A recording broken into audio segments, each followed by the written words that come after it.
Kiukweli nimekusogezea taarifa na mambo ambayo yanaendelea hivi sasa kule maeneo katika nchi ya Uganda. Kile ambacho kinachoendelea ndicho ambacho nimekuletea. Kwa hiyo endelea kuwa nami, lakini kama bado hujasubscribe, fanya subscribe channel hii hapa, tutakuwa ni moja kati ya familia yetu njema kabisa.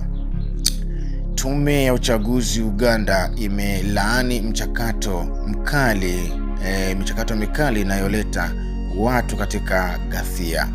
Tume ya uchaguzi ya Uganda imelaani machafuko makali yanayotokea wakati wa mkusanyiko wa kampeni ya mgombea urais Robert Kyagulanyi Ssentamu anayejulikana kama Bobi Wine katika mji wa Gulu kaskazini mwa nchi siku ya Jumamosi tarehe 6 2025, na ikielezea tukio hilo kama la kukatisha na uhusiano bila sababu. Linasikitisha sana na lisilo na sababu za msingi.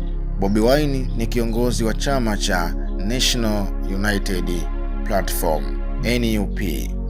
Alishutumu serikali ya rais wa sasa Yoweri Museveni kwa kutumia vurugu ili kuwatawanya au kuwanyamazisha wafuasi wake kabla ya uchaguzi mkuu 2026. Amesema kuwa makundi ya watu yaliyotarajiwa yalishambulia wafuasi wetu, yakawapiga, yakawaharibia vitu na vifaa vya usafiri na kuiba mali, huku mmoja wa madereva wa kampeni akiwa bado hajatambulika. Leo nimekuletea taarifa ambayo inahusiana kile ambacho kinaendelea kule maeneo ya Uganda.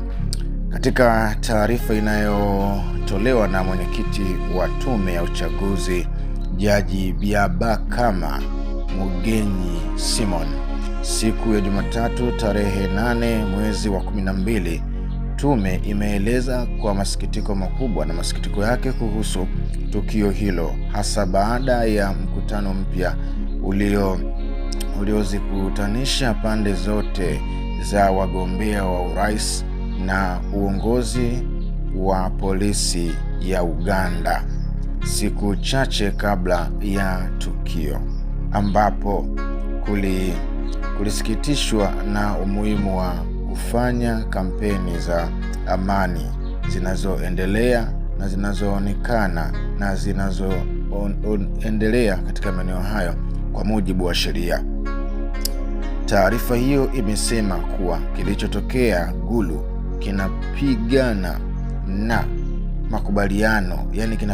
makubaliano yaliyotolewa hapo awali na kumhukumu mhalifu wa mchakato wa uchaguzi, akionya kuwa vurugu zinatishia uwezo wa nchi kuandaa uchaguzi huru na wa haki.